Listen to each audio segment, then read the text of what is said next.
Dear friends, in this video I would like to discuss the concept of fractional distillation. In the type first liquids in which boiling point increases regularly or which is zeotropic mixtures which distills with change in composition are called geotropic mixtures, and such geotropic mixtures are distilled by fractional distillation method.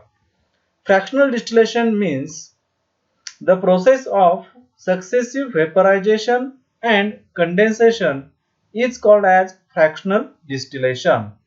काय होतं fractional distillation मध्ये, तर repetitive त्या liquid मिक्सचरचं व्हेपरायझेशन झाल्यामुळं ज्या vapours बाहेर येतील त्या व्हेपरचं कंडेन्सेशन, आणि ही प्रोसेस रिपीट होत राहते. त्यामुळं आपण डेफिनेशन काय सांगतोय, the process of successive vaporization and condensation is called as fractional distillation. आणि हे फ्रॅक्शनल डिस्टिलेशन ज्या ॲपॅरेटस मध्ये काढलं जातं, हे फ्रॅक्शनल डिस्टिलेशन ज्या ॲपॅरेटस वापरून केलं जातं त्याला काय म्हणायचं आहे, तर the distilling apparatus is non as fractionating column, and this fractionating column generally consists of a long tube packed with glass beads or broken glass tubes or blown into series of spherical or pear shaped bulbs. म्हणजे fractionating column मध्ये fractionating कॉलमचा length आणि surface area वाढावा म्हणून त्याला काय केलेलं असू शकतं, that tube is blown into a series of spherical or pear shaped bulbs which is shown in the figure. This is the overall apparatus which is used for fractional distillation. In this figure, this F represent fractionating column. This flask consists of M means liquid mixture. This another flask consists of a pure liquid L. This is the condenser C. Placed a thermometer T, and this condenser is held on a stand. And this MV and LV represents more volatile liquid and less volatile liquid. Now, as discussed earlier, a fractionating column काय आहे म्हणून सांगितलं आपण, it is blown into a spherical bulbs or pear shaped. इथं आपण कसा वापरलाय, spherical bulb असलेला फ्रॅक्शनेटिंग कॉलम वापरलाय. and this fractionating column is fitted to distillation assembly as shown here.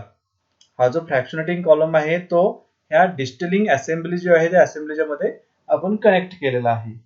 as a mixture of liquids, for example A and B, A आणि B liquid component असणार आपण mixture घेतलं आणि ते मिक्सचर ह्या flask मध्ये ठेवलं.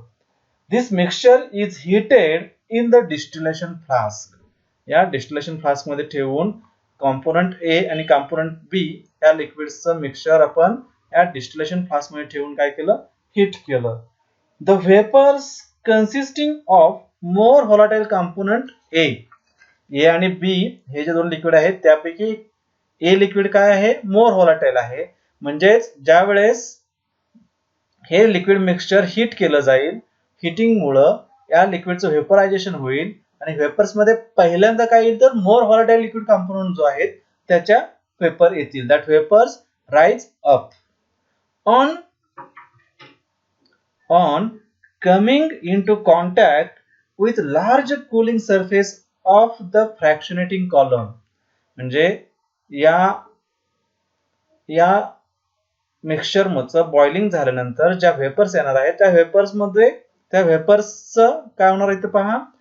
त्या वेपर ज्यावेळेस ह्या फ्रॅक्शनेटिंग कॉलमचे जे स्पेरिकल बल्ब्स आहेत त्याच्या लार्ज सरफेस एरियाच्या कॉन्टॅक्ट मध्ये येतील त्यावेळेस त्या वेपर्सचं काय होणार आहे, the vapours of component B will condense while those of A will pass over and collect in the receiver. म्हणजे इथं जे आपण दोन एरो दाखवलेले आहेत पहा, मोर व्होलाटाइल कंपोनेंटचे जे वेपर्स आहेत त्या वरती जात आहेत आणि लेस व्होलाटाइल कंपोनेंटचे जे वेपर्स आहेत त्या डाऊन साइडला येत आहेत. म्हणजे काय होणार आहे, लेस व्होलाटाइलच्या वेपर्स या स्पेरिकल बल्बच्या कॉन्टॅक्ट मध्ये आल्यानंतर काय होईल, त्याचं कंडेन्सेशन होईल आणि ते लिक्विड खाली येईल. आणि मोर व्होलाटाइल कंपोनेंटच्या वेपर्स जे आहेत, म्हणजे आपण कंपोनेंट ए म्हटलं होतं, त्या वेपर्स याच्यातून पास होतील आणि कंडेन्सर मार्फत कंडेन्सर मध्ये कूल होऊन इकडे रिसीव्हर मध्ये येतील. While the condensed liquid consisting of less volatile component B flows down. या फ्रॅक्शनेटिंग कॉलम मधलं लेस व्होलाटाइल कंपोनेंटचे जे वेपर्स आहेत त्या कंडेन्स होतील आणि लिक्विड फॉर्म्स मधून काय होईल, it will flows down to the mixture. This process is repeated at every point in the fractionating column. आणि ही जी प्रोसेस आहे आता सांगितलेली, मोर व्होलाटाइल कंपोनेंटच्या वेपर्स वरती जातील, लेस व्होलाटाइल कंपोनेंटच्या वेपर्स कंडेन्स होतील, लिक्विड फॉर्म होईल आणि खाली येईल. This process is repeated at every point in the fractionating column. म्हणजे इथं मेजर रोल कोणाचा आहे, तर ह्या फ्रॅक्शनेटिंग कॉलमचा आहे.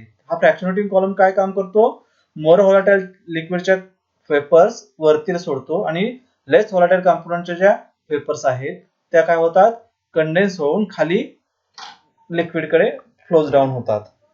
This process is repeated at every point in the fractionating column with the result that by the time the vapors reaching the top of the column consist of mainly component A, means more volatile component, while liquid flowing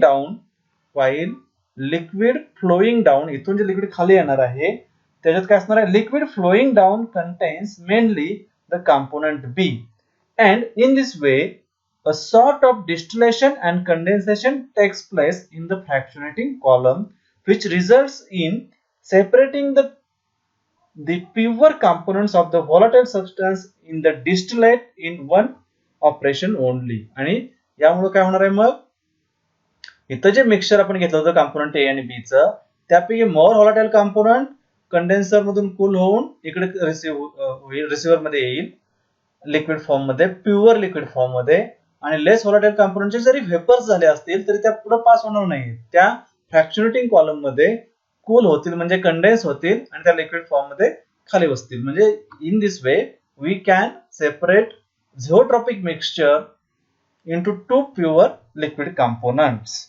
Again, for distillation on a commercial scale, a bubble cap distillation column may be used as shown in the figure B. A bubble cap, see here, this bubble cap column is used for the commercial scale fractional distillation. Okay, this is about fractional distillation.